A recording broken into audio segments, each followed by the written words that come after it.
given, that's how we live it. Don't be mad at the system, it's simply how we've existed. I hear a lot of people talking like they politicians and choose to be an accountant because it's safe. What is up, everyone? For this support system Saturday, I'm going to be going over nutrition and how to make your lifestyle work for you. A lot of times people, they think that they're eating right, they think they're eating less, but they could be eating a lot more calories than they think they are.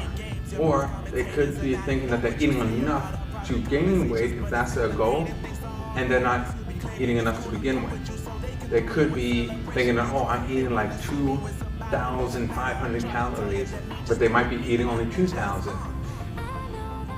Now, when it comes down to it though, from a caloric deficit, it's when you are burning more than you are putting in. If you have a basic metabolic rate of, let's say, 2,000, and you end up having where the food you're putting in is like 1,750, and you are training, then you're going to end up losing weight. If you are putting in 1,500 calories, but you are burning 2,000 in a day, then you're going to lose weight. Now, yes, your basic metabolic rate is from just your body functioning, just your heart beating, your movements, breathing, everything like that is using units of energy, which are the calories. Now, when it comes down to it, I recommend 250 to 500 under your maintenance level. If you burn 2,000 calories and you only put in 2,000 calories, you're maintaining yourself, you're all good. Now, if you are going too under when it comes to a caloric deficit, you're more likely to have issues when it comes to weight loss. If people are going super under and they don't know why they can't lose weight, it's because their body is working against you. You have a hormone in you called leptin. It's a hormone / chemical, whatever you want to call it, but leptin is a fat burning one. It loves to stay up high here. When you have the calories up here or just under your basic metabolic rate, then you'll be able to burn more fat. But when you're in a caloric deficit, it will slowly start to drop.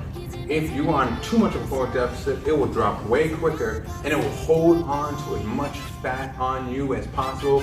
It will hold on for dear life because it thinks you're in starvation mode, and it's I like to refer to it as this like survivalist hormone because it wants you to survive as much as you can. So it looks at the fat as a source of energy, as a source of overall warmth. So let's say if you're in a cold weather or something like that, it will hold on for dear life because it thinks that you are dying, that you're in starvation mode. Now, I exaggerate when it comes to the dying. It thinks that you're in starvation mode.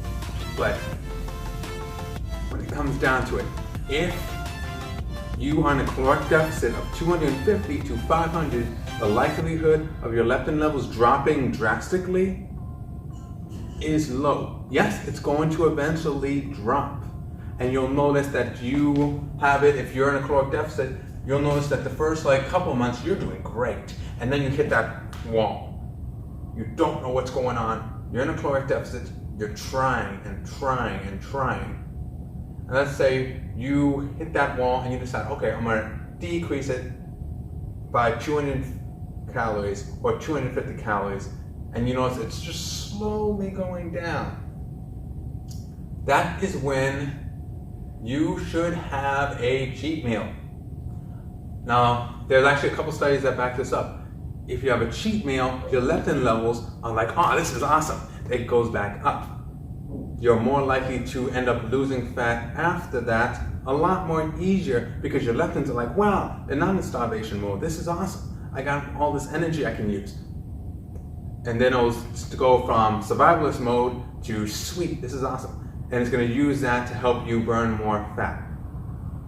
Now, when it comes down to it though, am I going to say weekly? No, especially from a beginners you don't need that on a weekly basis. Now, if I say that, like once a month, especially for a normal individual, and you're just getting into it and you're doing great, once a month, cool. 2 times a month, when you start to get more advanced and you're starting getting closer and closer to your goals, 2 times a month. And eventually, you can do it like once a week, a cheat meal, not a complete cheat day, cheat meal. Now, let's move on to part 2 of this video. On to part 2, it is going to be on a caloric surplus. I'm going to have a title probably picking up, well, I'm probably going to put it in here, or I'm going to be putting it up above. But when it comes down to it, ultimately the easiest definition for it is burning more than you are putting in. That is for a caloric deficit. A caloric surplus is when you're burning less than you are putting in. So if you're putting in, let's say, 2,500, but you're only burning 2,000, then you will be able to gain weight within that week, gain weight in a month, gain weight in a year. But that is if your goal is to gain weight. And if you are doing that and you are 500 over, you can do 250 to 500 over. If you're in that, then you'll be able to gain weight slowly, but it will be more likely chance of having more muscle on you than gaining a lot of fat, especially during your rookie years. When you start to do that in your more intermediate, like 5+ year of training, then the percentage of muscle mass you'll be able to gain within that, like say, for example, that month, if you gain 4 pounds, the percentage of that being muscle is going to be a little bit lower because ultimately your body's got used to training.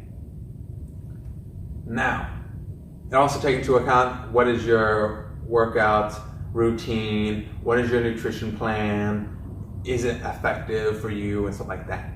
But when it comes to the calories need to be from 80-20 or 90-10.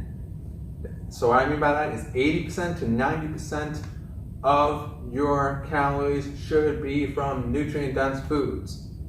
If you are doing 20% or 10% of your calories in, let's say, a week, because especially for a beginner, I would say 80% of it or 90% of your meals in a week is nutrient-dense foods, then you're going to be able to gain more muscle on you, and you're ultimately going to feel a lot better than just eating a bunch of junk food. Now, the 20 to 10% can be the unhealthy options of what you're already eating. Now, I'm not going to recommend having a bunch of desserts, especially if you want a caloric deficit or even a caloric surplus, because ultimately if you have a bunch of desserts, you're not going to have any micronutrients, vitamins and minerals. You're not going to have any healthy macronutrients like fats. When it comes to healthy fats like omega-3s or anything like that, or a decent protein, then you're going to have a higher chance of actually gaining more fat on you. And most people, they're not wanting to have more fat on them. So what I'm saying is, if you know that for let's say Sunday, you're going to go to a barbecue or something like that, and you were invited and everything, and you know there's going to be certain food that you honestly enjoy, then do it where in that week, let's say Monday through Saturday, nutrient-dense foods. That Sunday can be your cheat meal, cheat day, anything you want to call it, as long as you are in that same caloric goal. Now, if you go slightly over, that's fine. If you go slightly under, that's fine. Ultimately, take that into account. If you go slightly, that scared me. I have no idea where that's from though. If you go slightly over then just understand, okay, I went slightly over. Don't beat yourself up about it. Just take that into account for a following day or something like that. Or you just have to work out a little, following day, just eat a little bit less or work out a little bit harder, something like that. Now, when it comes down to it, if you apply this to yourself and you are honestly following an 80-20 rule or 90-10, it will be easier for you to lose calories when it comes to if your focus is weight loss or gain calories and it's healthy sources of calories, then you're going to more likely gain muscle mass. You're more likely going to be able to function better and just overall be able to achieve your goals much more effectively versus going into like a super dirty bulk or an extreme caloric deficit or something like that. And even if you're in a caloric deficit but you're eating a bunch of crap, your body does not have the micronutrients, does not have the macronutrients it needs in order to function properly. But if you have any questions on those, if you have any questions on how to apply that to yourself, or you want me to make you like a grocery list or something like that, then you could always DM me on Instagram, Facebook, or YouTube. And stay. What you're given, that's how we live it. Don't be mad at the system, it's simply how we've existed. I hear a lot of people talking like they politicians.